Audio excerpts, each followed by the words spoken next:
नमस्कार शेतकरी बांधवांनो, खरीप पेरणीची घाई करू नका, असा महत्त्वाचा सल्ला जळगावचे जिल्हाधिकारी रोहन घुगे यांनी दिला आहे. यंदा अल निनो मुळे हवामान अनिश्चित राहण्याची शक्यता असल्याने पहिल्या पावसानंतर लगेच पेरणी न करता जमिनीत पुरेसा ओलावा झाल्यावरच पेरणी करावी. यावेळी त्यांनी ब्रॉडबेड फरो म्हणजेच BBF तंत्रज्ञानाचा अवलंब करण्याचे आवाहन केले. या तंत्रामुळे कमी किंवा जास्त पावसातही पिकांचे संरक्षण होते, ओलावा टिकून राहतो, बियाणे व खतांची बचत होते आणि उत्पादन वाढण्यास मदत मिळते. ममुराबाद कृषी विज्ञान केंद्रात झालेल्या कार्यक्रमात BBF आणि टोकन यंत्राचे प्रात्यक्षिकही दाखवण्यात आले. अधिक कृषी बातम्यांसाठी आमच्या चॅनलला लाईक, शेअर आणि सबस्क्राईब करा. सर्वांना नमस्कार. मी रोहन घुगे, जिल्हाधिकारी जळगाव. आज आपण KVK ममुराबादला BBF म्हणजे ब्रॉडबेड फरोस किंवा ज्याला आपण मराठीमध्ये रुंद सरी वरंबा ही जी पद्धत आहे लावणीची आणि नांगरणीची, त्याच्याबद्दल आपण डेमॉन्स्ट्रेशनसाठी आज आपण जमलेलो आहोत. इथे पूर्ण कृषी विभाग आणि आपली KVKची टीम आणि इतरही ॲग्रीमध्ये काम करणारे आपले शास्त्रज्ञ असतील आणि बाकी पूर्ण स्टाफ, तसेच आपले व्यापारी आणि शेतकरी देखील उपलब्ध आहेत. तर यामध्ये आपण जर बघितलं तर ही जे बियाणं आहे आणि ही बियाणं ह्या यंत्राच्या माध्यमातून खाली जातं आणि ह्या ज्या दोन सरी पाडणारे जे दोन साईडला लावलेले वाफे तयार करणारे जे दात आहेत, त्याच्यानी पूर्ण एक वाफा तयार होतो, एक ब्रॉड वाफा तयार होतो आणि त्याच्यानंतर ह्या प्रत्येक दातामधून आणखी पेरणी देखील करता येते. याचे बरेचसे फायदे आहेत.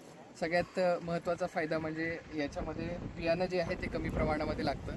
त्यासोबतच पाणी जे आहे ते पाणी जर जास्त आलं तरी ते ह्याच्यामार्फत आपले जे सरी आपण पाडलेले आहेत त्याच्यामार्फत निघून जातं आणि कमी जरी असेल तरी मॉइश्चर जे आहे त्याच्यामध्ये टिकून राहतं.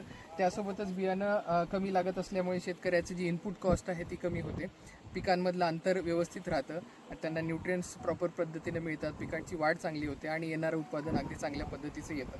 त्यासोबतच या बियाणांसोबत आपल्याला खतं देखील त्याच्यामध्ये टाकून देता येतात आणि पहिला डोस जो खतांचा असतो तो त्यासोबतच दिला जातो, त्यामुळे पिकांची वाढ देखील चांगली होते.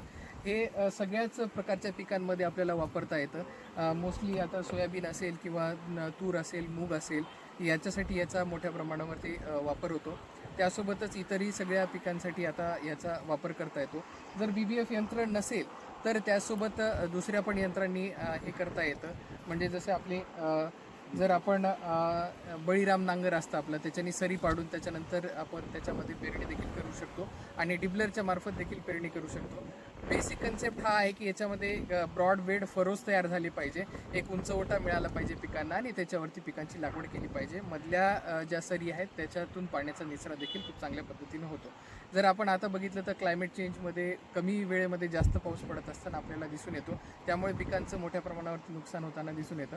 परंतु या टेक्निकचा वापर करून आपण ते क्लायमेट आयनक्लॅड ॲग्रिकल्चर ज्याला आपण म्हणू शकतो की क्लायमेट रेझिलियंट ॲग्रिकल्चर आपल्याला करायला याची मदत होते. तर माझं सर्वांना आव्हान असेल की आपण मोठ्या प्रमाणावरती BBF यंत्राद्वारे नांगरणी आणि पेरणी करावी, जेणेकरून आपल्याला इनपुट कॉस्ट कमी होईल आणि उत्पादन वाढण्यास खूप मदत होईल. धन्यवाद.